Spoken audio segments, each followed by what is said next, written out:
साथियों, electronics manufacturing में देश ने बहुत बड़ी छलांग लगाई है इन 12 वर्षों में। जहां मात्र 1-2 लाख करोड़ रुपए का मैन्युफैक्चरिंग होता था, आज भारत में 13 लाख करोड़ रुपए का इलेक्ट्रॉनिक्स मैन्युफैक्चरिंग है। 6 गुना वृद्धि हुई है, 6 गुना वृद्धि। और भारत से हम सब जानते हैं कि एक्सपोर्ट होने वाली कमोडिटीज में जनरली डीजल एक्सपोर्ट होता था, जेम्स एंड ज्वेलरी एक्सपोर्ट होता था, टेक्सटाइल, इंजीनियर्ड गुड्स होते थे। इलेक्ट्रॉनिक्स का नाम कभी आता नहीं था कि भारत से क्या एक्सपोर्ट होता है भाई, उसमें इलेक्ट्रॉनिक्स का नाम कभी सुना नहीं जाता था।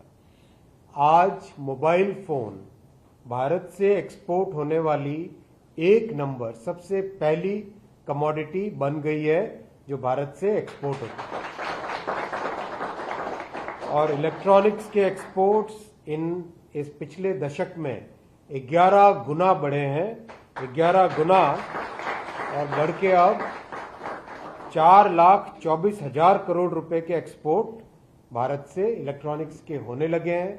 बहुत बड़ी देश के लिए उपलब्धि है और ये संभव हो पाया क्योंकि प्रधानमंत्री श्री नरेंद्र मोदी जी ने इस सेक्टर को एक फोकस सेक्टर माना, इस सेक्टर पे बहुत विस्तृत तरीके से ध्यान दिया और ध्यान देने के कारण आज ये संभव हो पाया है।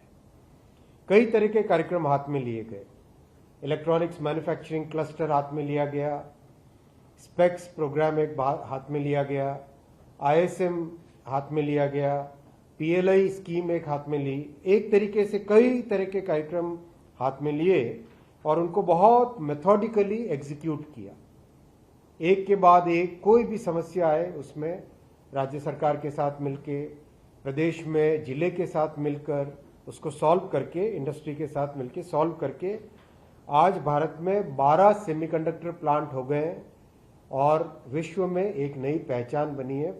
मुझे याद आता है 5 साल पहले जब सेमीकंडक्टर की बात किसी भी विश्व के पटल पर बात करते थे कि भारत सेमीकंडक्टर बनाने की इच्छा रखता है और इस इंडस्ट्री में आना चाहता है, लोग एक प्रश्न चिन्ह की तरह देखते थे।